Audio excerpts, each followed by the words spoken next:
Hello, this is Biz Big Picture, connecting the dots to deliver you the big picture. In part 1, we explored the industry.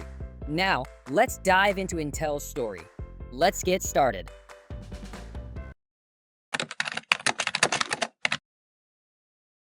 Fairchild Semiconductor was a company that produced components used to efficiently control and convert electrical power.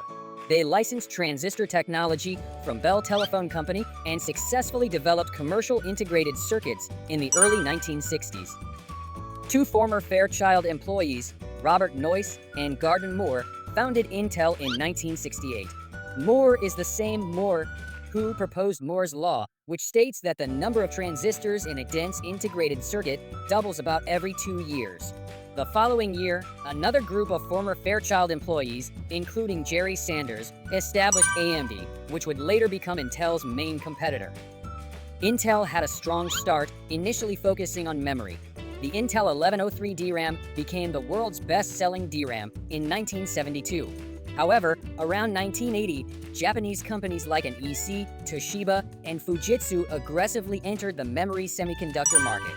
In 1983, the Japanese semiconductor industry launched a price war in the US market, marking the first semiconductor industry price war. By 1984, memory chip prices had plummeted by about 40% in just 3 months, plunging the US semiconductor industry into a crisis. And in 1985, Intel announced its withdrawal from the memory business. The company laid off 6,000 employees, reducing its workforce from 24,000 to 18,000, and completely exited the memory business in 1986. Although Intel had been producing CPUs since its inception in 1971, it was the adoption of its x86 architecture by IBM in 1981 that propelled the company to a leading position in the CPU market. The subsequent standardization of the x86 architecture in the PC industry, coupled with the adoption by major OEMs such as Dell and HP, cemented Intel's dominance in the PC CPU segment.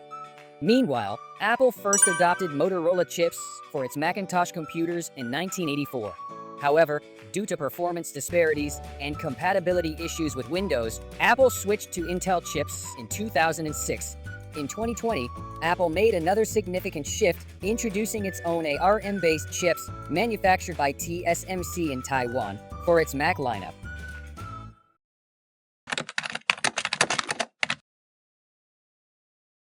Intel was approached by Apple in 2005 with a proposal to develop chips for the upcoming iPhone. However, the company's CEO at the time, Paul Otellini, declined the offer. Nope. Some argue that Paul Otellini underestimated the potential of the mobile market. However, others contend that this was not a mistake on Intel's part, as power efficiency was paramount for mobile chips and the ARM architecture was significantly more efficient at the time. In the end, Samsung-produced CPUs were used in the iPhone released in 2007. Was it a coincidence? In 2009, Samsung launched the Galaxy, which bore a striking resemblance to the iPhone in both appearance and function. There's a rumor that Steve Jobs was so furious, he switched the foundry to TSMC. A nanometer is 1/1,000,000th of a meter. A human hair is about 80,000 nanometer thick, while an atom is 0.1 to 0.5 nanometer in diameter. Did Intel become complacent with its success in the PC CPU market? Did it lose belief in Moore's law itself? In 2016, seemingly focused on short-term results, Intel reduced its investment in advanced process technology and laid off approximately 10% of its workforce, or 12,000 employees. By reducing the circuit line width, we can make chips smaller, not only making them more portable, but also significantly improving their power efficiency. That's why foundries invest heavily in miniaturizing their processes. Brian Kurzanich, the CEO at the time, was an engineer who joined Intel in 1992. It seems he thought that the miniaturization of semiconductor processes had nearly reached its physical limits.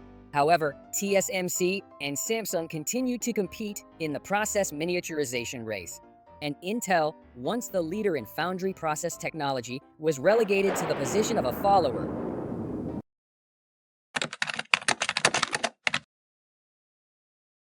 There's a saying, you reap what you sow. Intel, which has been hesitant to invest in capital expenditures, is now showing signs of trouble. its financial performance started to decline in 2021. Intel's business is comprised of three key segments: PC chips, data center chips, and foundry services. We will address the changes in reporting segment for foundry services in 2024 separately. And let's focus on the chip segments. From 2021 to 2023, sales of both PC and data center chips decreased by an average of 16% annually. The decline in PC chip sales closely aligns with the decreasing shipment volumes of global PC vendors. Post-pandemic, as remote work and learning waned, PC demand dwindled. Additionally, the Fed's interest rate hikes dampened consumer sentiment. Given global smartphone shipments also contracted for the same period, a demand shift from PC to smartphone seems to be unlikely. In other words, Intel's competitiveness in the PC chip market appears to remain intact. Therefore, we can exclude it from the issue list. The issue lies with data center chips. While Intel has experienced a significant decline in sales for this segment, AMD's data center chip sales remained stable until 2023 and even surged in 2024. From Intel's perspective, competitors who were once far behind have now caught up. Additionally, NVIDIA's data center chip sales, which have been a hot topic lately, have been skyrocketing. Intel's delayed transition to advanced manufacturing nodes appears to have negatively affected power efficiency of its products. In contrast, AMD is actively promoting the total cost of ownership benefits. The problem is that the data center chip market is becoming increasingly competitive as GPUs become more integrated with CPUs. Big tech companies are now developing their own customized chips, aiming to reduce their reliance on NVIDIA, a dominant player in the GPU market. Companies like Microsoft, OpenAI, Google, Amazon, and Meta have joined this AI chip development race. What does that mean? Intel's data center CPU sales may decline further. What strategy will Intel employ to turn the tables? Pat Gelsinger, a longtime Intel veteran, was brought on board in 2021 to lead Intel's turnaround. Pat Gelsinger joined Intel at the age of 18 in 1979. After nearly 3 decades at Intel, he held executive positions at EMC, a data storage company, and VMware, a cloud and virtualization solutions provider. With his deep understanding of Intel's inner workings and expertise in the data center market, Gelsinger was seen as the ideal candidate to lead Intel's turnaround. Shortly after assuming the role of Intel CEO in 2021, Pat Gelsinger unveiled the IDM 2.0 strategy. IDM stands for Integrated Device Manufacturer. This plan aimed to strengthen Intel's foundry capabilities and provide foundry services to global tech giants pursuing the development of customized AI chips. Given the early stage of the AI market, the foundry market for AI chips is expected to grow exponentially. Moreover, most of the big tech companies venturing into AI chip development are based in the United States. Intel's strategy to strengthen its foundry business seems to be on the right track. Intel has announced plans to build new factories in Ohio, US, and Germany. The construction of the Ohio factory seems to be progressing smoothly. However, due to financial pressures, the German factory project is currently on hold. From a technology perspective, Intel must catch up with TSMC to have a chance of winning, and that's why they've introduced the 5 nodes in 4 years action plan. Through this, Intel aims to regain process leadership by introducing the 1.8 nanometer process by 2024.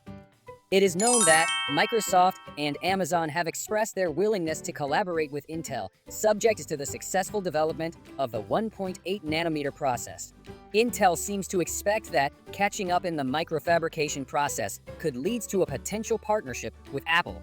Despite reporting losses in the first half of 2024 and the announced layoffs, Intel has announced that its 1.8 nanometer or 18A process is still on track. Why is Intel so confident?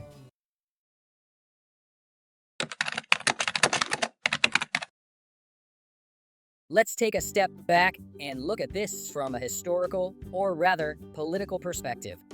Around 2021, when the COVID-19 pandemic peaked, the world faced a severe chip shortage. This shortage led to production halts in various industries, including the automotive sector, as there weren't enough chips to manufacture cars. With new cars becoming increasingly unavailable, demand shifted to used cars, causing their prices to skyrocket. The causes of the chip shortage are complex. On the demand side, the surge in demand for PCs, for remote work due to COVID, and GPUs for cryptocurrency mining had a significant impact. Supply was hit by many factors, including factory shutdowns due to COVID lockdowns, US sanctions on China's biggest chipmaker SMIC, Taiwan's drought impacting TSMC's production, and Texas winter storms shutting down chip plants. The chip shortage made us realize how important chips are.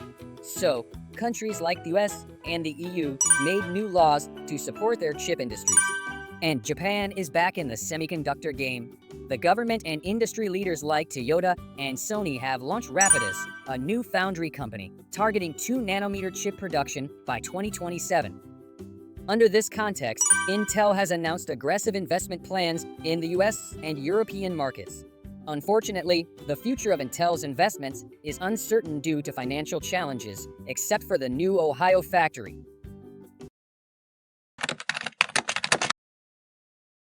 Digital era. Without semiconductors, nothing works, from cutting-edge weapons to household appliances. Neither businesses nor politicians would want a supply chain that is overly reliant on East Asia for semiconductors. Tensions between China and Taiwan could escalate at any time, and North Korea could launch a nuclear provocation at any moment. Intel is also targeting this issue. It argues that the current 77% reliance on the Asian market for foundries is problematic. If this is true, the logical conclusion is that the market should back Intel.